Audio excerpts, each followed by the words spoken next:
행복의 문의어는 창인문교회 토요일 매일 큐티 시간입니다. 나 무엇과도 주님을 찬양 드리시겠습니다.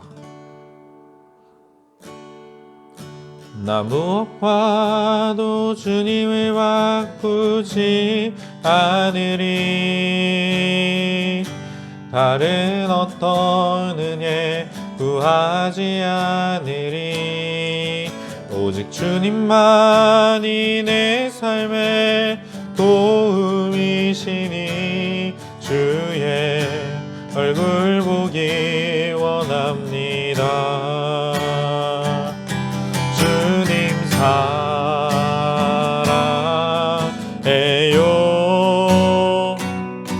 온 마음과 정성 다해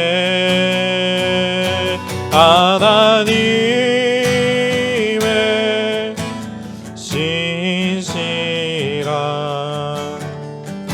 친구 되기 원합니다.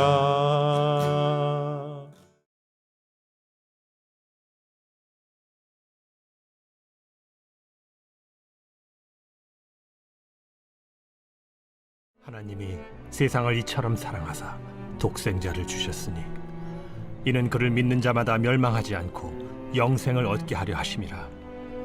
하나님이 그 아들을 세상에 보내신 것은 세상을 심판하려 하심이 아니요 그로 말미암아 세상이 구원을 받게 하려 하심이라. 그를 믿는 자는 심판을 받지 아니하는 것이요 믿지 아니하는 자는 하나님의 독생자의 이름을 믿지 아니하므로 벌써 심판을 받은 것이니라. 그 정죄는 이것이니 곧 빛이 세상에 왔으되 사람들이 자기 행위가 악함으로 빛보다 어두움을 더 사랑한 것이니라.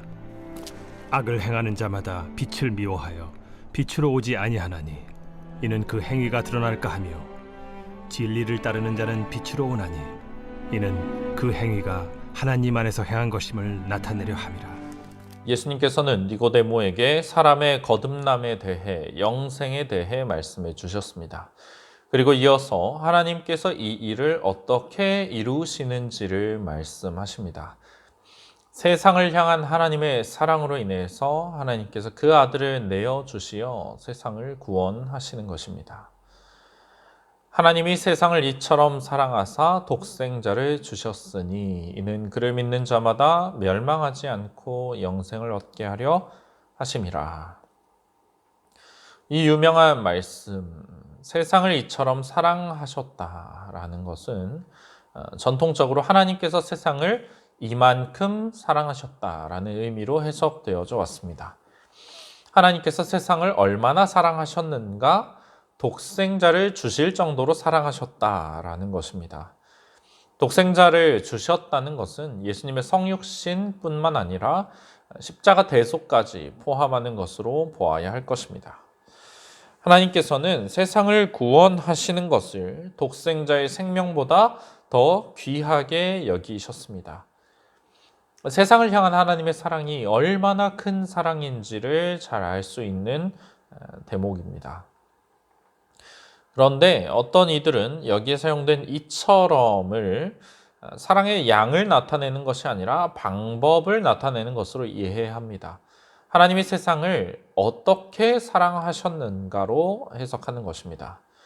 그렇게 본다면 하나님께서 세상을 사랑하신 방식이 바로 독생자를 주신 것이다 라는 의미가 됩니다.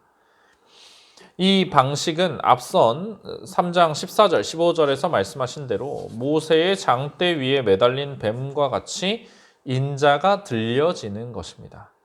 그 아들을 십자가에 못 박히게 하셔서 세상을 구원하시는 것이 바로 하나님의 사랑의 방법이라는 것입니다.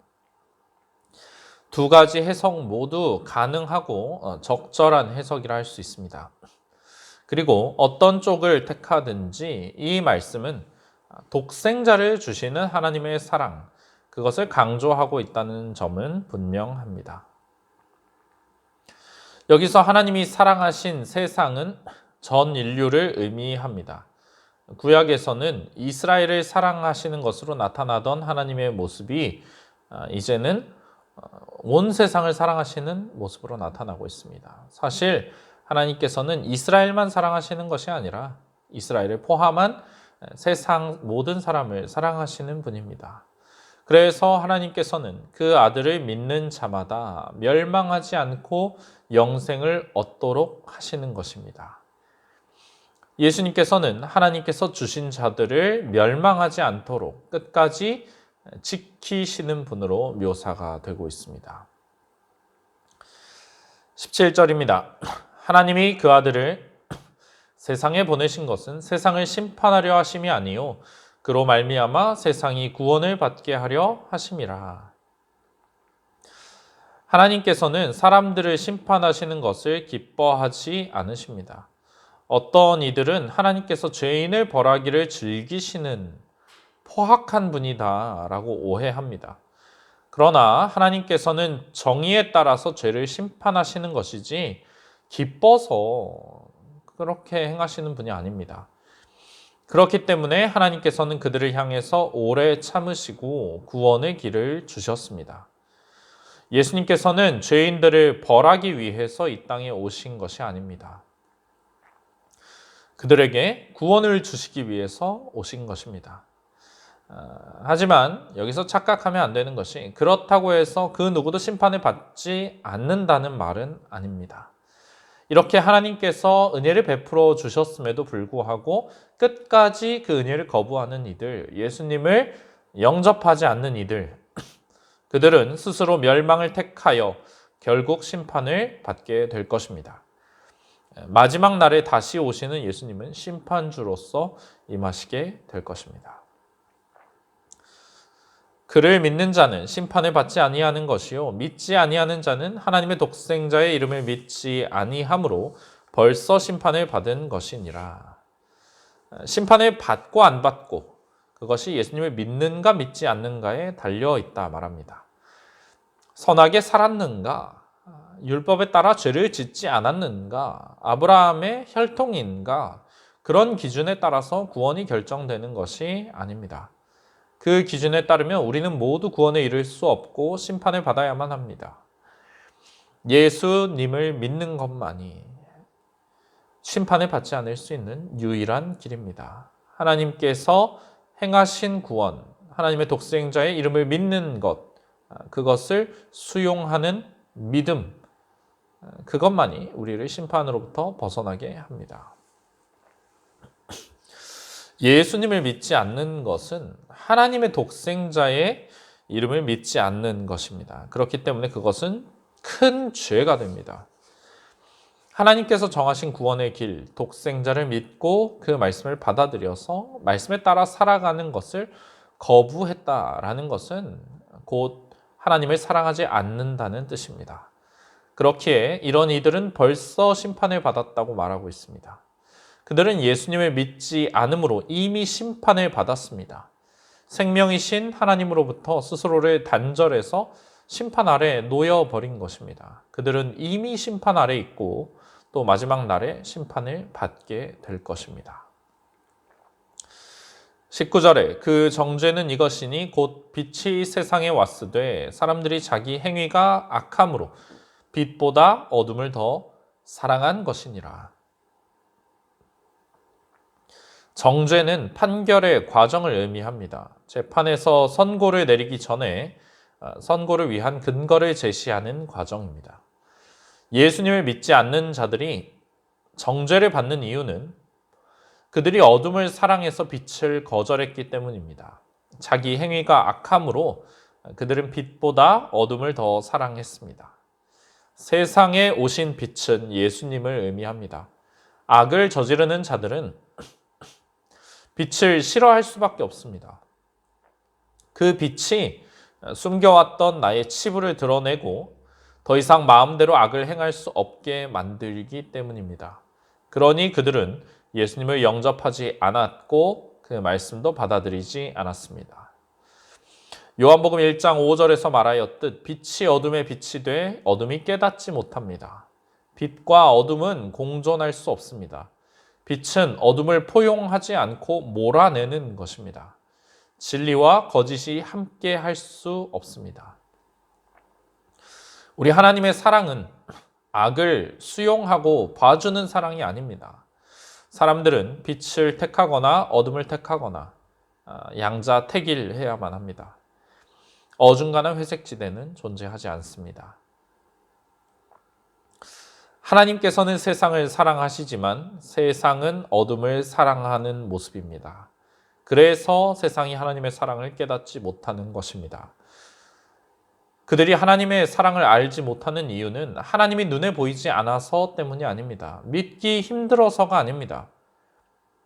하나님의 독생자를 내어주신 그 사랑을 그들이 거부하였기 때문에 알지 못하는 것입니다. 불신자들이 예수님을 믿지 않는 이유, 그것을 우리는 분명하게 알아야 합니다. 여러 가지 핑계를 댈 수 있지만 실상은 그들이 빛보다 어둠을 더 사랑하기 때문입니다. 자기 행위가 악하기 때문입니다. 사람의 눈으로 보기에는 그다지 악해 보이지 않고 남들보다 선해 보이지 않나 싶은 사람이라 할지라도 하나님의 말씀으로 비추어 본다면 많은 악함이 존재합니다. 그리고 그들은 그것을 버리고 싶어 하지 않습니다. 변화를 원하지 않습니다. 예수님을 믿는다면 자신의 죄악된 삶을 버려야 한다는 사실이 부담으로 다가옵니다. 그래서 하나님보다 세상의 가치관을 더 선호하는 그 길을 택하는 것입니다. 20절에 악을 행하는 자마다 빛을 미워하여 빛으로 오지 아니하나니 이는 그 행위가 드러날까 함이요. 악을 행하는 자들은 계속해서 악을 행하기 원합니다. 그리고 그들은 빛, 곧 예수님을 미워합니다. 예수님께서 그들의 악함을 드러내시기 때문입니다. 악을 사랑하기 때문에 계속해서 악을 저지르는 길을 택했습니다. 스스로 하나님으로부터 멀어지는 길을 택하였습니다. 빛이신 예수님을 등지고 멸망으로 가는 길을 택한 것입니다.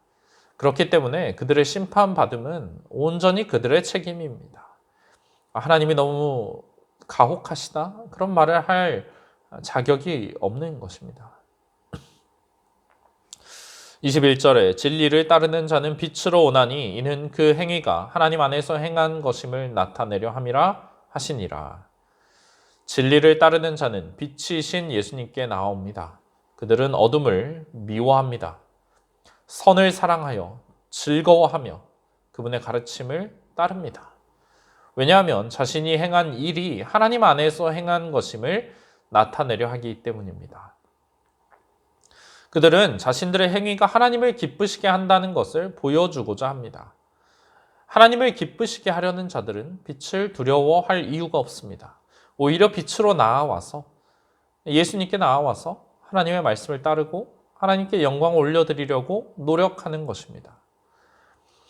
요한복음은 우리에게 빛과 어둠의 분명한 대조를 보여주고 있습니다. 둘 중 하나를 사랑한다는 것은 곧 다른 한쪽을 미워한다는 의미입니다. 빛을 사랑하면서 어둠을 같이 사랑할 수는 없습니다. 우리는 빛을 사랑하는 자로서 하나님께서 기뻐하실 만한 행위를 행하고 그것을 우리의 자랑으로 삼아야 할 것입니다. 세상의 빛이신 예수님을 따르는 자, 어둠에 다니지 아니합니다. 구원받은 자는 구원을 받았으니 마음껏 죄짓고 어둠을 사랑하는 인생을 살지 않습니다. 어둠을 미워하여서 빛을 사랑하여서 적극적으로 따르는 인생을 살아갑니다. 주신 이 말씀을 기억하면서 우리가 빛으로 행하는 빛의 자녀로서 오늘도 살아가게 하여 주시옵소서. 기도하시며 주님 앞에 나아가시겠습니다.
아멘.